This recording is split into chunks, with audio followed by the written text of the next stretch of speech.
اور عقیدوں کی پھر کوئی انتہا نہیں. ایک صاحب کو میں نے ایک بار سمجھا ایسا نہیں ہوتا میرے بھائی, نہیں ہوتا. تو نہیں بولے ہوتا. پھر کچھ دیر بعد ان کو بات سمجھ میں آ گئی. لیکن بدعقیدگی, عقیدہ بہت اہم ہے سدھرنا. اب بدعقیدگی اتنی تھی کہ ایک دن آئے بولے صاحب تم لوگ غلط ہے. بولے بولا کیوں؟ بولے میرا عقیدہ بالکل سچ تھا. بولے کیا ہوا؟ تو بولے 15 کو ابا آئے تھے. بولے ابا آئے تھے 15 کو, تو پھر تُو نے جانے کیوں دیا واپس ان کو؟ آئے تو رکھ لیتا ان کو. نہیں بولے وہ ویسا نہیں رہتا. بولے اب جب چونکہ وہ مر چکے ہیں بولے تب ایک الگ انداز سے آئے تھے. بولے کیسے آئے تھے؟ تو بولے میں نے جب تم نے بولے تھے یہ بات غلط ہے تو میں جب تو سمجھ گیا تھا, لیکن میں نے بار بار میرے ذہن میں آتی رہی, ابا ہر سال آتے ابھی بھی آئیں گے. تو میں نے ایک عالم صاحب سے پوچھا, انہوں نے کہا ابا آئیں گے تمہارے, ضرور آئیں گے, بلی کی شکل میں, کتے کی شکل میں, پرندوں کی شکل میں, کیڑے مکوڑوں کی شکل میں. تو آج کی رات کسی کو نہیں مارا جائے گا. پھر کیا ہوا؟ تو برابر جیسا عالم صاحب نے بولے تھے. بولے مغرب کے بعد ایک تتلی آئی. بولے ابا آئے. وہ تتلی بولے ابا آئے. بولے اور بیٹھے رہے. بولے وہیں بیٹھے جہاں ابا بیٹھتے تھے, وہی کرسی. میں نے کہا شیطان بھی کیسا ضرب لگاتا, دیکھو کیسا عقیدہ اس کا تھا, اس نے لے گیا وہیں بیٹھے. اور ہو سکتا ہے روز تتلی کیڑے مکوڑے 1000 بیٹھتے ہوں گے جس پہ وہ مسئلہ نہیں ہے, لیکن آج تتلی بیٹھنا بہت مقدس تھا اس کے لیے. تو بولے تتلی بیٹھی. بولے اور ابا آئے تھے. بولے مطلب روحانی شکل میں آئے تھے. میں نے کہا کتنا بدبخت ہے رے تو, ابا آئے تھے اور تو نے ویسے ہی جانے دیا. تتلی کو پکڑ لیتا. جو خدمت ابا کی نہیں ہو سکی تتلی کی کرتا ہے نا. تتلی اور ظاہر سی بات ہے اس کو پتا تھا اس کے ابا ایشور تھا وہ. تو میں نے کہا اس کے لیے ایک امی لاتے, پھر ان کے بچوں کو وارث بناتے اپنی جائیداد کے اندر. اپن مطلب ان کی شادی ان کا ہوتا, ان سے اور تتلیوں کے بچے پیدا ہوتے, وارث ہوتے تمہارے جائیداد کے اندر. پورا ڈیوائس سب ہونا چاہیے تھا نا پورا. یار تم پھر کچھ بھی الگ جا رہے. میں نے کہا ابا میرے آئے بعد میں نے کب چھوڑنا ان کو واپس.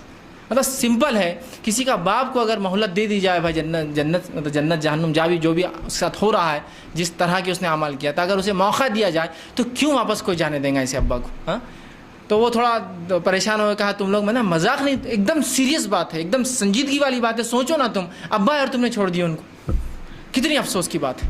میرے ایسا بیٹا تو جان دے دیتا اپنی اس تتلی کو پکڑنے کے لیے, اس لیے کہ میرے ابا تھے وہ. تو کہا نہیں وہ ایسا شور نہیں تھے. بولے دوسرے بھی ہو سکتے. بولے بلی بھی آئی تھی بعد میں. بولے تو میں کنفیوز تھا. بولے ابا کون سے؟ میں نے کہا یہی چلتے رہیں گا پوری زندگی تمہارا. تو روحیں آتی ہیں, ان کو موقع دیا جاتا ہے.